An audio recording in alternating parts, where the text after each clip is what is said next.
The other day, my 8-year-old asked me, could you please hand me a bookmark?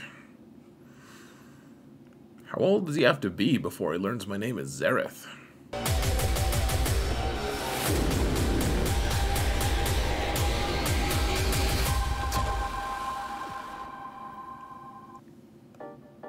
Hello everyone, and welcome to another episode of Xaereth Prevails. We're going to talk about 5 teams I think everyone should be working on, or at least paying attention to for the future, because they're going to be important teams. Now, you don't have to be actively working on these exact things right now, don't have to drop everything, but these are teams I think you should be looking at, and they're just very strong. Right now, the crazy synergy that some of them have, some of the things, like they're just teams of the future, teams that your account is going to benefit from, and your guild is going to benefit from. It's not going to just be PvP, though of course we always look through that lens a little bit on this account, or on this channel, but you're also going to be looking at things through like all the other lenses, because you need these teams for a lot of different facets of the game, and I want to, maybe some of them are obvious to you, some of them should be obvious frankly, but I want to kind of point people in that direction, people who are endgame, people who are not quite endgame. We're all pointed in the same direction, right? Like we're all trying to get to that final point that they keep moving the goalposts for, because of a game like this, that's the nature of it. But you know, you're going to benefit more and catch up more, be more relevant, and be able to get, you're going to be more widely acclaimed. You're going to get, this is how to get girls to like you, folks. It's probably not. It might be though. You don't know. You don't know it till you've tried it. Whoa, speaking of girls, madness. Here's the Night Sisters. Now, Merrin has been announced as one of the requirements for the Cal Kestis event in the future, the Cal Kestis Jedi event, I should say, Survivor, whatever. And Night Sisters are specifically going to be boosted by Merrin. Now, a couple of these teams are honestly going to be, like, they're all turd polisher teams, honestly. Like, a lot of the requirements that we have for them, we already own them. Like, first off, the Night Sisters, I mean, I don't know how good your Night Sisters are. If you're Rayrock, you don't have any Night Sisters, and that's tragic. But otherwise, you probably have them on some level. Like Asajj is required for the General Skywalker mission, and Oldaka Zombie are really good with Supreme Leader Kylo if you have him, or even with, say, the Eternal Emperor for that matter. And the whole squad does some pretty cool stuff. I mean, this squad has a lot of impact. It's been really good in raids in the past because of, there's a lot of different cheese things, the way it works, their interaction with turn meter and people dying and stuff. It's all very helpful, and the ramping abilities are really neat. Now Merrin, we don't know if she's going to be a leader. My guess is that she's not, actually. I bet that she's going to be one of those weird Omicron characters that you just add to the team, so you have a leadership, and then you have a unique Omicron that boosts the whole team, if I had to predict. And I would say that probably right now I would recommend Talia as the 5th for most people. I have to tell you, she is pretty handy being able to get those cleanses and everything, but if I was gonna bet, I would say Talia's probably out, Spirit's probably out, probably not Acolyte or Initiate, though maybe that's who she's, I mean, she's gonna, it's like Mon Mothma. She came in, and suddenly Pow had a home. He's not like an overpowered character or anything, but he is relevant now. Maybe that's what she'll do, but if she goes with the current Night Sisters, this is the team, I would just take Talia out. I'm excited for this team. It's also possible that it's going to flop. I don't know. It's already relevant, and the awesome thing is, guys, it requires zero Kyber tech to that would be like CG, huh? The next like upgrade thing is going to be Kyber Tech, just to mess with people. But no, it doesn't require Kyrotech at all to upgrade any of these guys. Pretty easy to get them to gear 11 or 12 at this point, guys. Now, next we're going to be looking at Tuskens are already really good against teams that generate turn meter. They stun people out of turn. They do all this cool stuff. They're going to be good in PvP, I think. So far, I've seen some dirty things happen with them in 3v3, for instance, for some of the people who have wailed on them. But otherwise, they're going to be required for the new Crate raid that's coming out, and they're one of the few teams that can actually participate in that.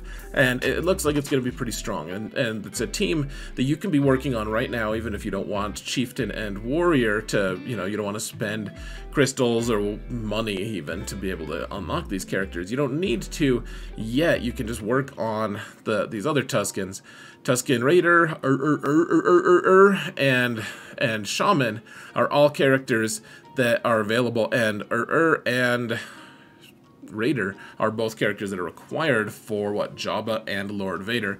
And then you can also get these guys real close to gear 12. So what I do, I just pre-make the gear, pre-craft the gear for when I have their gear 11 finisher pieces, so then once I get them to 7 stars, like I do a thing I call light whaling, where I just I wait until shipments come out, because I don't want the gamble packs. The shipments make them significantly cheaper every shard, and once I do that, then I can buy the characters, and that's how I spend money on characters in this game. I get them a little earlier than most people, but not crazy early.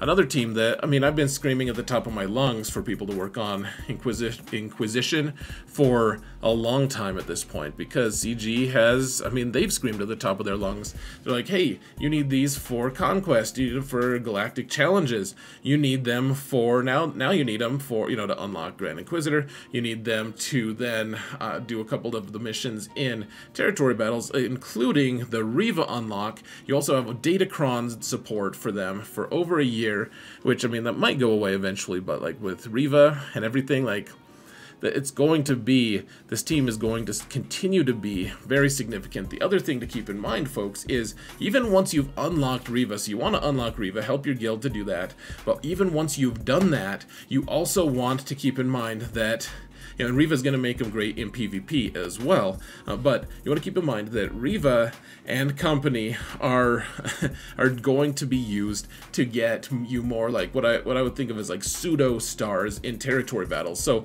once you get to that threshold of like 36, 37 stars, or even less than that, but once your guild kind of hits that wall and it's tough to get more, you just have to increase your GP, your guild GP, in order to increase your star level, which can be tough. It takes a while, it can be demoralizing. You're like, man, it's been a couple months since we've increased our stars, or a couple, even multiple, more than a couple months. But the thing is, once you get to the point where you can have 8 star, gosh, don't wish that evil on me, but 8 level 8, gear 8, relic 8, I don't know, I'm going to be relegated here soon if I can't spit out my words accurately, but if you can get them to relic 8, then Riva and Grand Inquisitor and Fifth Brother, I think those are the requirements, they'll combine to help you. Once you get a full relic 8 Inquisition squad, your whole team is going to be earning, your hero guild is going to be earning GT3 like crazy, and that's like the next big way to advance it. Like, it's worth like 6 or 7 territory battle stars if your guild can go in and get those GT3 mats with Inquisition. So once you unlock Riva, you're gonna really benefit from that as well. Now, this team with the Resistance, with Zorii, you want the Omicron on her, probably. Rose kind of wants it now too, because because the team is just so good with Zorii. Their turn meter train and everything. Like, Zorii is a great example of what I was saying with Merrin, where you have a unique that, let's see, is it this one? Yeah, while in Grand Arenas, she gets all this cool stuff that she gives people, and but it's like a leadership, but it's just not in the actual, leadership slot. So you have all these characters that you needed to be able to unlock Rey anyways, and they're all pilots for the most part, and Zorii comes in, and she's like, Zorii, not Zorii. Just kidding. But she boosts the team. She's a turd polisher as well, makes this team viable. That means that Ray's stock is going up. But this team is very strong, guys, despite, you know, even if they, like, Datacrons or no Datacrons right now, this team is very, very strong. Their turn meter stuff is crazy. Keep in mind that if you want to counter this team, the team that a lot of people are saying is going to be countering it is Tuskens, in fact. So, you know, otherwise, this team is going to be very, very difficult to counter. I've seen it just totally destroy like entire segments of Galactic Legend teams that couldn't stop the turn meter train in time. It's a lot of fun. I don't think we've seen the full extent of its powers yet, especially with the current Datacron set, which we're not trying to bring into it. Now, the next one is something that I think that people should be keeping in mind, though maybe you don't need to work on it right now. There's a team with, so there's a new character that's been announced for the Cal Kestis event as well, where she is going to be the leader. It's like Siri or Seer or something like that. She's going to be the leader of a team of unaligned Force users. So, I mean, like Ahsoka Tano Fulcrum right now, she's okay in territory wars, like especially once you get to a certain level, she's going to stop having a lot of use, but I mean, she's still pretty good up to a certain point, up to like endgame-ish level. But otherwise, I think that she is also going to find a lot of use with this this upcoming UFU team, because she's going to... She's already like a hero of the new territory battles, but there's not much of it, like there's not a whole lot of ways to wield that. And so the idea being, and like I actually stole this idea from Pico Burrito from the Holotable News Network podcast, but he was saying he thinks that this new character is going to have something to do with boosting Ahsoka Tano so that she can use her full hero status in the new territory battle, which I think is really cool. And right now, she's just kind of a garbage character, but, I mean, all these characters are a little bit on the garbage side, just in the sense that we're not using them super consistently everywhere, and I'm not saying that they're worthless entirely, but I'm excited to see them get a little further use, a little more turd polishing, as it were. Just such a fun phrase, isn't it? Now, I have a couple bonus ones that I want to go over real quickly now. Scoundrels in general, or I should say smugglers, especially young Han Solo as well. This whole team, guys, this team plus all the other scoundrels like Bam and IG-11, Queel, all those things, working on them is going to be really nice, because they make so many good plug-and-play teams for so many different things. They're useful in the new territory battle, they're useful in the current GAC settings. I'm always mixing and matching these characters and teams, trying to figure out exactly what to do. Vandor is one of those characters that you really want to invest in, guys. He is really strong, and you don't need Kyrotech for him either. Really good squad, underrated. Jabba, you need him for everything, guys. This should be the most obvious. He's the most important team right now in the game. I would say, if someone said, hey, what's the most important team in the game right now? I'd say Jabba and his team. That is the most important by far, because of how many things. Like, he's amazing in the new territory battles, amazing in both PvP modes. He's amazing in, like, he gets you an entire Smugglers Run event where you get a lot of the newest, coolest ways to upgrade your mods, and you get them so consistently that it's hard to think about missing out on them. It's a team that you're going to be using for the new raid. I mean, the stock keeps increasing on it. You have use in Conquest, in Galactic Challenges. I mean, you just name it. This team is crazy important. The thing I would really stress is, first off, putting on extra relic levels on this team. My alt just unlocked Jabba, and I'm going to be spending like 2 months just putting a lot of extra relics on just this team, really focusing it so it's obnoxious to beat in PvP, but it's also very versatile and very strong. So when the new crate raid comes out, we can slap that Omicron on Boosh and get the max banners, or the max score possible. I would say Embo right now is my best bet for the best 5th, though with the new crate raid, I don't really know what's going to be the best. He's the best PvP option, especially if you put the Omicron on, which I haven't yet, but he's the character that I would say has the best bet. Maybe it's going to be Boba, maybe it's going to be Mob Enforcer. We don't know what the mechanics are yet, but if I had to say, if I had to guess, I'd say these 4 plus Embo, or plus the 5th, which is currently in my slot Embo. Finally, we have a General Grievous squad, and you know, with the Droideka Omicron, it's very good. Apparently, you know, you need a Galactic Legend. Like it does a lot of really cool stuff, and it's done a lot of cool stuff since Grievous got a rework like 4 years ago, or however long ago it was.